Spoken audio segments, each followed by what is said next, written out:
Hello, this is the Harboring Light. I'm Mary. I give a conservative perspective about the world around me.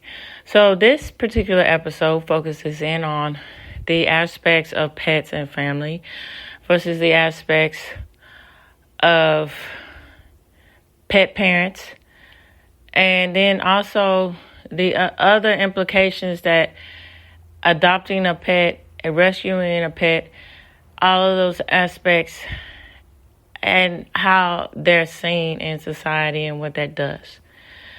And so, of course, I'm going to give my thoughts, but I'm also going to change things up here by adding in some clips for y'all to listen to, but particularly that centers around families and how rescuing a pet and how good that is and the benefits. And so also I like to know what you all think too about the aspects of pets and family and how pets are seen in our society.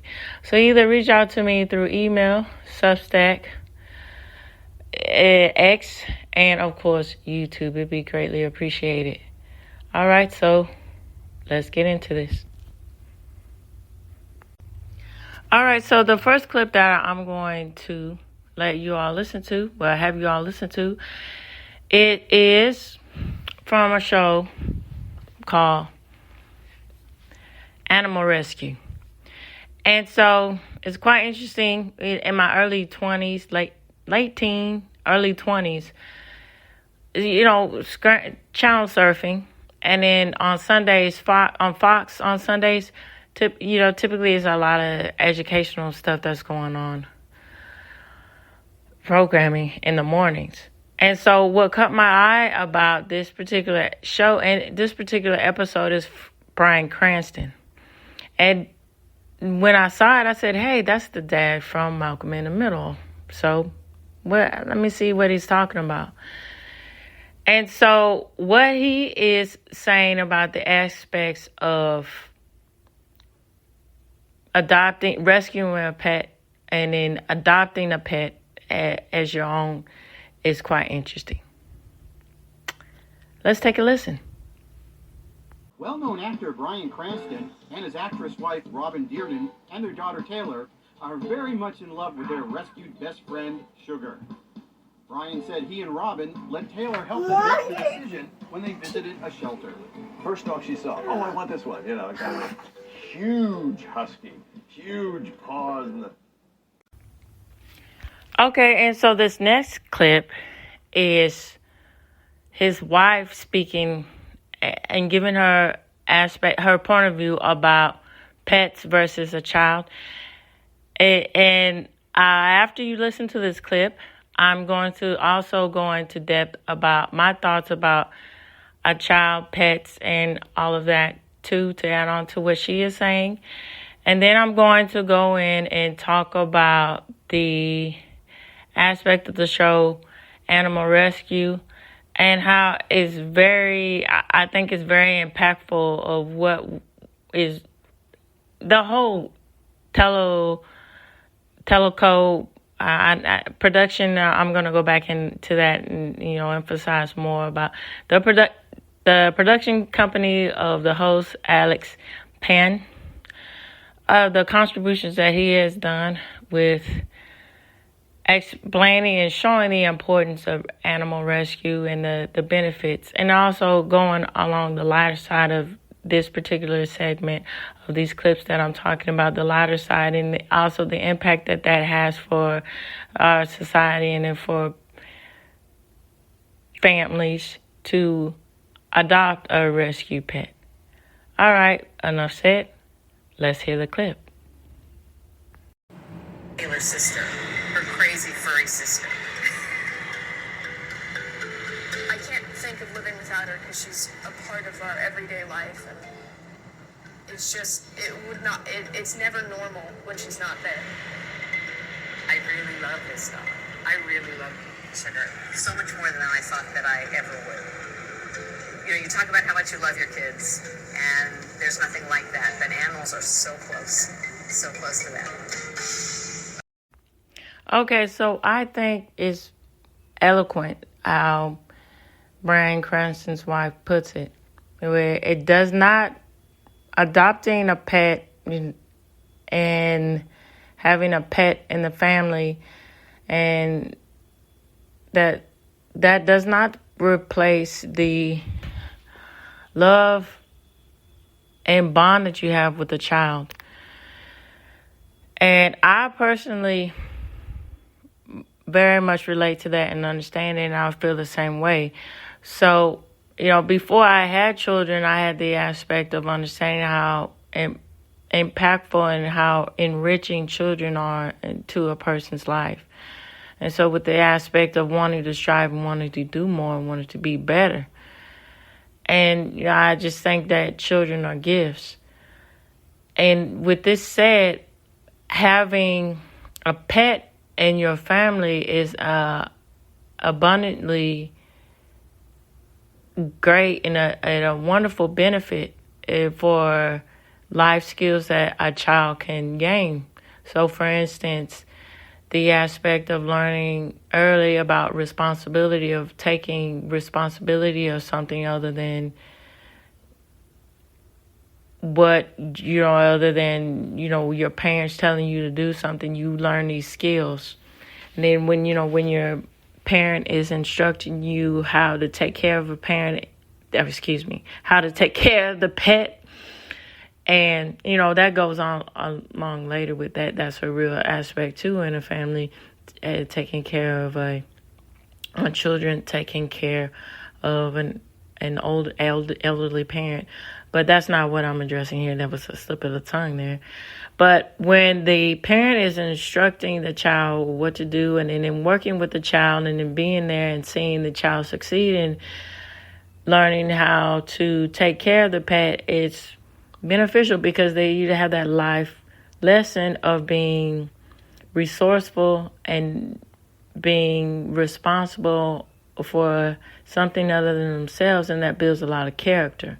And also with the aspects too, with understanding, which is a real thing, understanding the morality of how to explain mortality to a child in a easy way. So when pets die, particularly when pets die, when children are involved, it's not an easy thing. And then it gets even more complicated when humans, particularly loved ones, die. And so having that aspect of what to do or how to go on when a pet dies, a family pet dies, that's really good with shaping the emotional reactions towards death, and understanding that as the child reaches adulthood, they have a better grasp of the aspect of death and mortality. And I think that's immensely beneficial. And also the aspect of community, of people bonding together, being more social too, because we're living in an ever-present times of that's. It's not all like that, but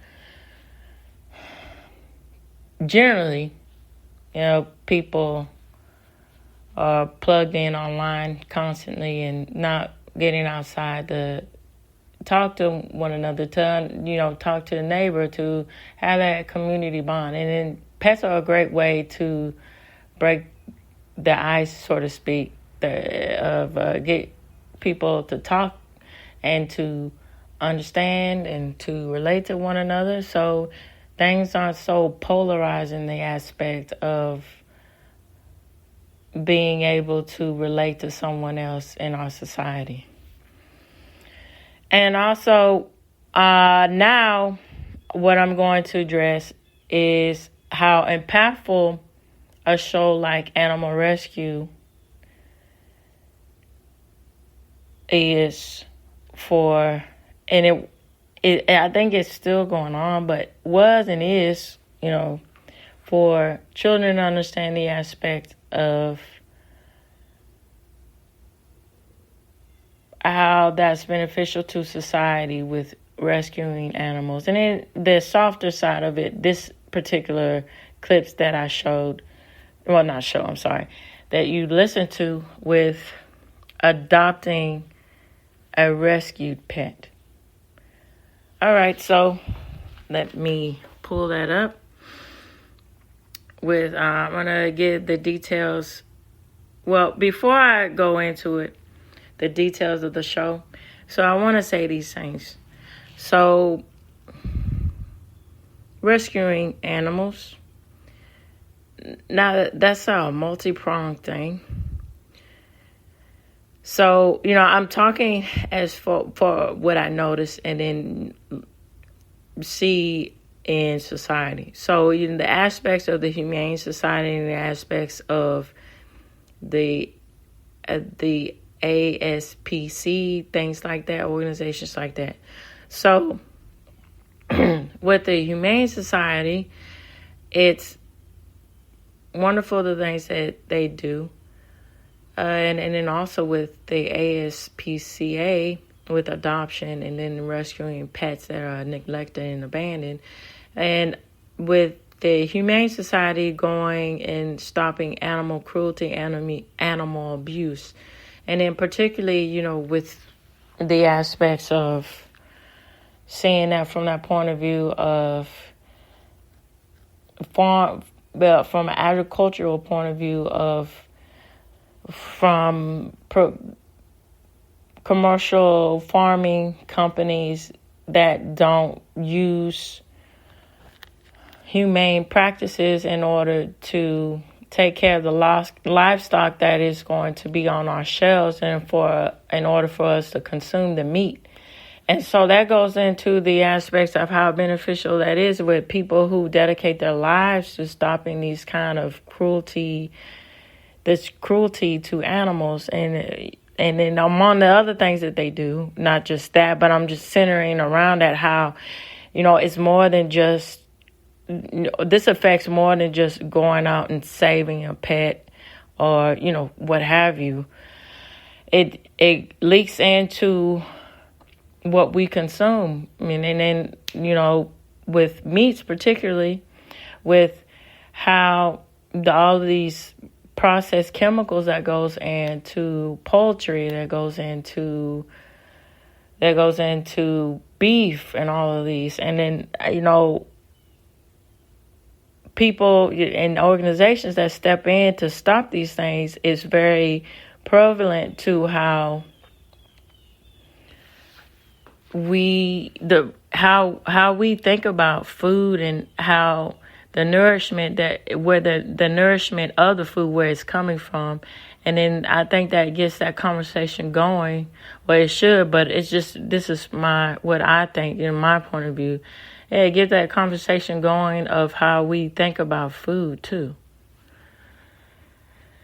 And so with that, the ASPCA, it's wonderful what they do, stepping in and going in and adopting, having a shelter instead of, with strays. With this, unfortunate if the city or a dog catcher catches them, some of the times, unfortunately, they're killed because of the strays, and or a lot of things the owner doesn't know, or it's too late. And so the ASPCA is a good organization to help remedy that problem, to where they have a home, a shelter to go to, and then they have nice people, nice family, or what have you, to come and adopt.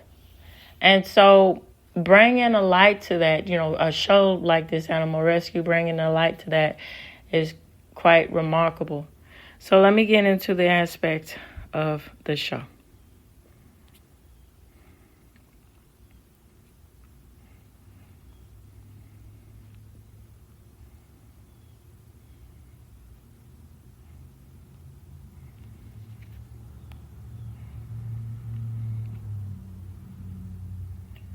Okay, so Alex Penn is founder and president of Teleco Productions, Inc.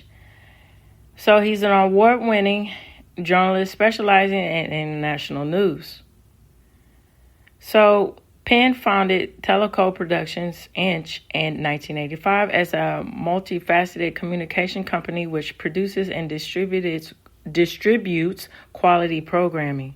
So in 1994, he became the host of the nationally syndicated television show Emergency with Alex Penn. So Penn has created and hosts several national syndicated television shows which are currently broadcasting. I think they're currently broadcasting still, but okay. So Animal Rescue since '97, Missing since 2003, Dogtail since '07, and Real Green since 2010. He also created State Police in '99 and We the Jury in '02.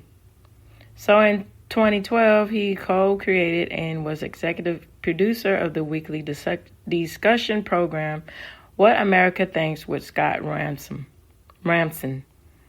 So in his repertoire of his career, Penn has interviewed numerous world leaders, from presidents to princes to dictators. And then you can really see that cutting-edge journalism, particularly with the investigative journalist aspect of the field of the show, and I'm focusing on animal rescue, of how everything is very detail-oriented and telling the story. So you get all these different points of views.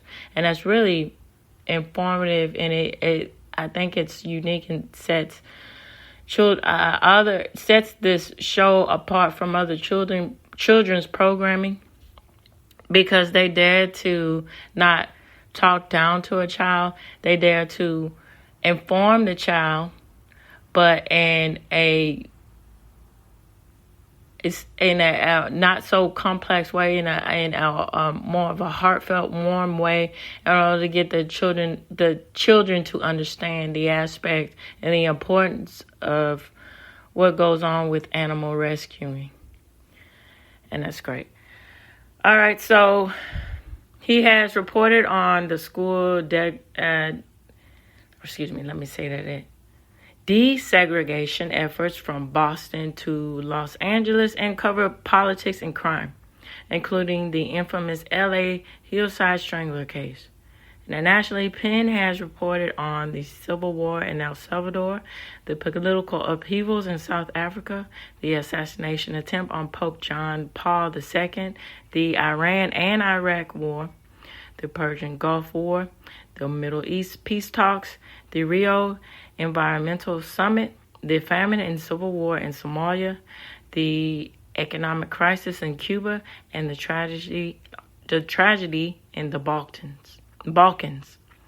Penn has garnered numerous awards, including the Emmy for his series on Papua New Guinea, the Golden Mics for investigative reporting from the Southern California radio station, news organization, and Associated Press. So, award for, also among all of these many awards for his Gulf War reporting, and Emmy nomination for the television special AIDS, The Global Explosion, as well as for his weekly series, Animal Rescue. In addition to his news/broadcast career, Penn has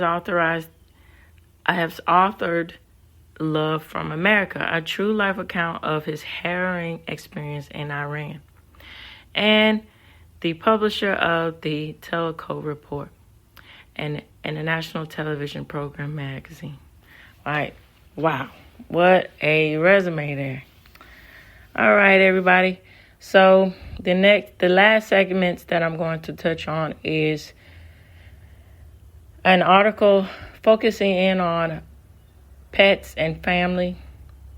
And then the last article is going to talk about these aspects of pets from a sociologist's point of view, what this particular sociologist thinks about pets and family and society. Okay, so let's get into those segments. Okay, so this particular article is from the conversation. Now, of course, I will provide all these links for you in this episode. So it's entitled When Pets Are Family, the Benefits Extended into Society. Okay, so it says, excuse me, I drank a little bit of water there from my throat. All right, more and more often, animals are included in family events and become important to all members of the family. This can be particularly significant in single-parent families, where a pet can be an important companion to children. Children with pets may have higher levels of empathy and self-esteem compared to those who do not have pets. Thinking of pets as family members can actually make the chores associated with pet care less stressful than they are for those who consider pets as property. Spending more time caring for a pet increases attachment to that animal, which in turn reduces stress in owners. And research, the research that this particular person has done, we found considerable analysis showing that interactions involving pets, especially if we care about them, can have a health productive effort. So, in fact, pet owners in Germany and Australia were found to visit their doctor 15% fewer times annually than non-pet owners. All right, so healthy emotional connections. Many health benefits to humans occur when there is an emotional attachment to pets, and we tend to care the most for animals that live with us. So it goes in to say, for instance, a study that looked at attachment to dogs found that people tend to care about their house dogs more than those that lived in the yard. So a higher level of attachment to dogs has been associated with a greater likelihood of walking the dog and spending more time on those walks as compared with those with a weaker bond to their dogs. So, that it goes along the lines of that aspect of seeing animals, particularly I can see the aspect with farm dogs, with, just some people have a point of view. They're just saying that they're just there to help for the farm, for the production and nothing else. That they're not, any kind of companion or anything. So it also, to add on to this or what they are saying, the aspect of the benefits that a pet can have for the emotional support as far as from a psychological point of view, particularly with the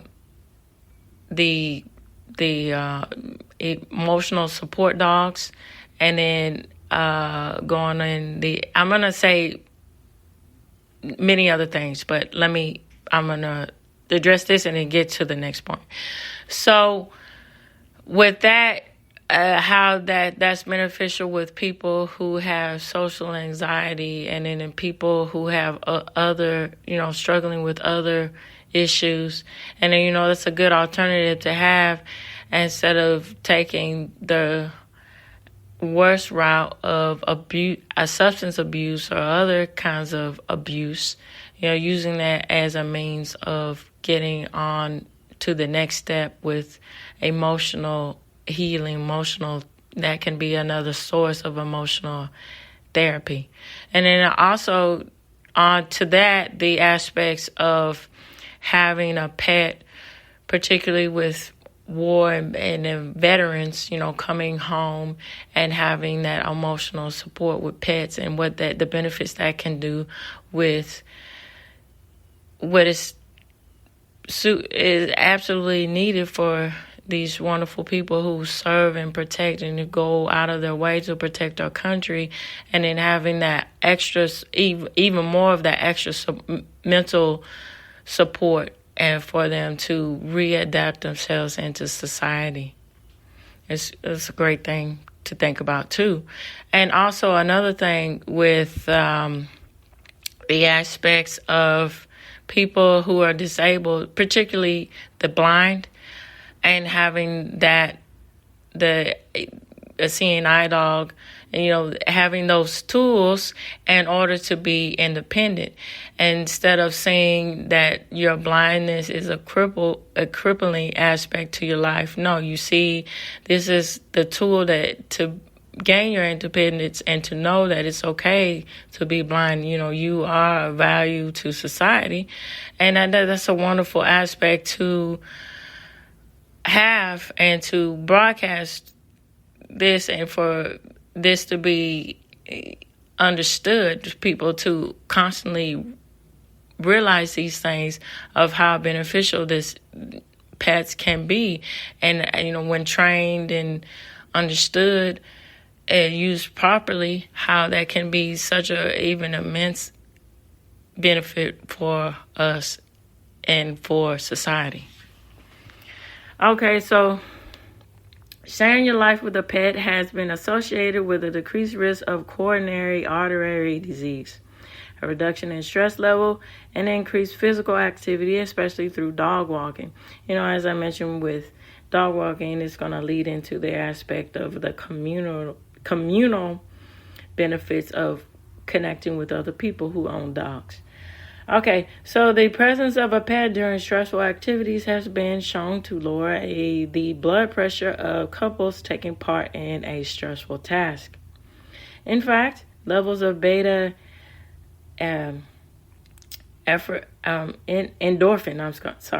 endorphin and dopamine, among other markers, increase in both humans and their dogs during caring interactions, demonstrating that time spent together and the physical and the physiology that is benefits for both species. And owning a pet has been associated with improved cardiovascular disease survival among older adults. So the age that range that they're focusing in on is from 65 to 84 years of age. Pets as family and community members. Because pets are considered family members by many people, the loss of a dog or cat is often a cause for deep grief. So missing or dead pets is hard for many to replace because the relationship between the person and the pet was specific to those individuals. The bond between human and animal is not just good for human health, it can also help build community. People with pets often find that activities with their companion animal creates connections with other people. So social networks that are developed based on shared concerns over the welfare of animals can lead to increased human-to-human interactions, as well as activities involving pets. It is using the example of dog walking clubs, for instance. So walking a dog gets people out of private spaces, which can be isolating, and to public areas where interactions with neighbors and other walkers are possible. Okay, so I'm going to end by talking about this article from this sociologist. So it says, it's entitled, Sociologist Confirms What Pet Parents Know, Pets Really Are a Part of the Family. Says, do you sign your pet's name to your holiday card? Have you ever sent your dog to daycare? Do you shop regularly for cats or dog toys? Welcome to New Breed of an American Family with Multi-Species Family. So in her book, Just Like Family, How Companion Animals Join the Household, New York University Press of 2021, SMU sociologist Andrea Laurent Simpson asserts what most pet owners already know: the American family structure is changing to include non-human species, and the implications are huge. So it goes on to what she says. She says, American pet owners are transforming the cultural definition of family. Lauren Simpson says, dogs and cats are treated like children, siblings, grandchildren. In fact, the American Veterinary Medical Association found that 85% of dog owners and 76% of cat owners think of their pets as family. The science of sociology devotes little research to the concept of multi-species families, she says. This book helps explain the presence of the multi-species family as a newly diverse, non-traditional family structure worthy of research.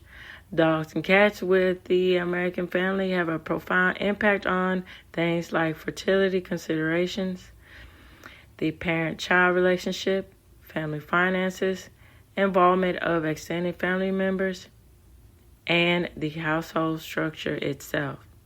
So it goes on to ask the question, is language a barrier? Some sociologists argue that human-animal social interaction does not exist because animals do not share language with humans. The behavior of a pet owner says otherwise, Lawrence Simpson says.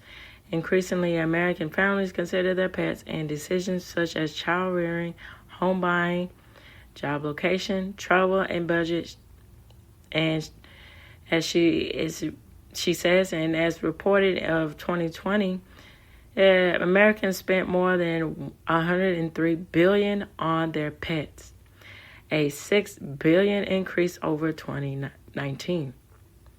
So there's new legislation related to emergency management and divorce law acknowledgement Americans deepening relationship with their pets. And, that's unfortunate, too, with the reality of the situation when couples divorce. Not only they have children, the aspect of splitting up the home, breaking that home, wonderful home. And that's a whole thing within itself. Most of the times, it's someone that wants to get out of the relationship instead of wanting to stick to their commitment and thinking about the sake of the family other than themselves and not trying to just work simple things out. But that does happen too with domestic abuse. And so the heartbreak of splitting children up and deciding custody with that, but also the heartbreak of deciding where these pets are going to go to. And then it goes into say with the reality too of the bond that people have with their pets and how rescuing pets in natural disasters, how that came to be a factor. So here we go. So as Hurricane Katrina, they focus on Hurricane Katrina. So this is when this was prevalent to create this act. So as Hurricane Katrina approached in 2005, nearly half of New Orleans residents refused to evacuate without their pets, instead staying behind to face the hurricane. So according to a survey by the Fritz Institute, so this was according to a survey by the Fritz Institute. In response, in 2006, Congress passed the Pets Act, authorizing FEMA to rescue, care, and provide shelter for household pets during an emergency. In addition, as pet custody battles range in divorce courts, 3 states have passed new divorce laws requiring courts to treat pets as family members rather than property, Lawrence Simpson says. So, Americans have long loved their pets, Lawrence Simpson says, but she ties the development of this new type of family to the massive demographic shift that began in the 70s. It says, in order for the multi-species family to come to fruition in its current form, major society level with the attitudinal shifts has to occur, she says. So the rise in non-traditional family structures such as single-parent families, child-free families, grandparent families, and LGBTQ plus families. So let me weigh in on this, and it'll be my last point for the end of this show. So, okay, so I think that with the non-traditional family structure, such as a single-parent household, it's good to have that bond of pets with those kiddos there to learn the skills of being responsible and resourceful, but also with the aspect of when it goes into child-free, and then grandparents, and then ending with the gay community.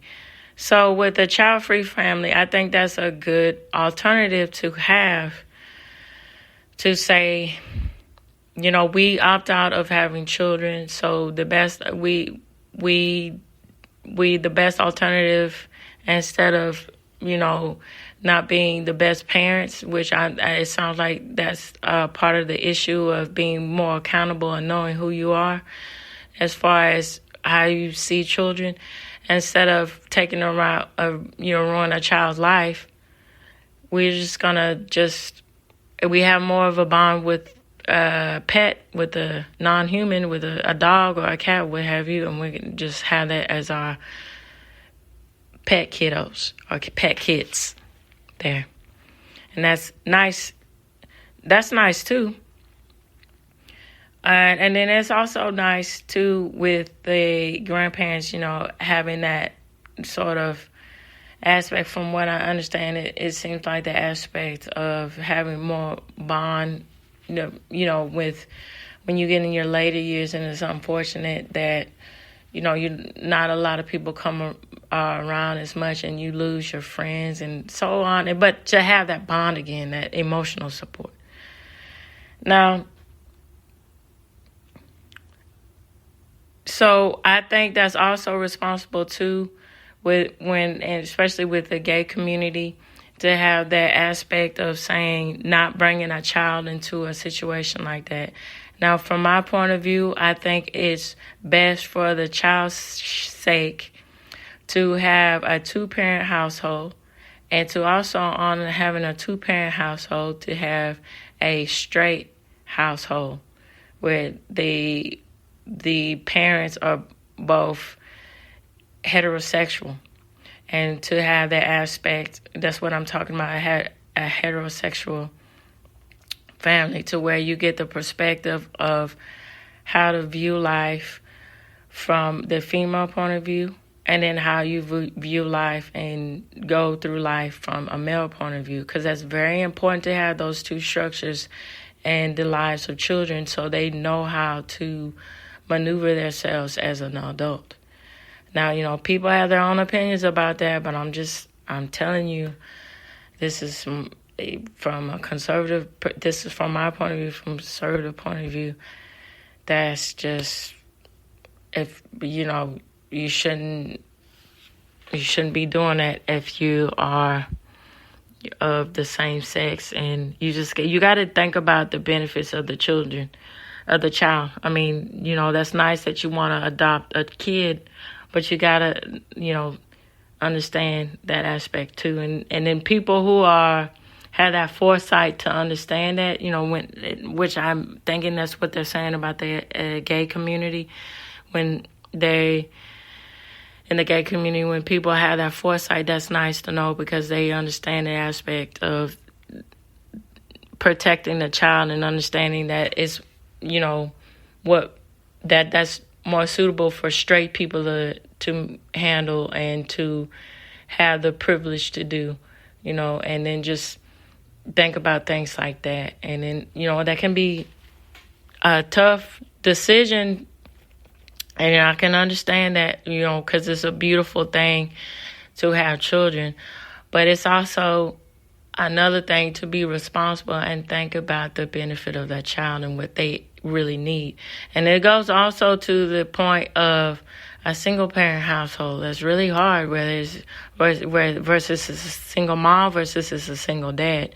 You need that two-parent household to really help with the behavioral structure and everything else, the structure of these kiddos out here, because they greatly need it. They need our love, and support. So, and that's how we can't thrive in our society without a strong moral compass in our youth. All right, so I would like to know what all you guys think out there. We greatly appreciate it. Either reach me through email, X, Substack, or YouTube. So this reaches the end of the Harboring Light. Tune in, turn up, and absolutely take care out there. Bye-bye now.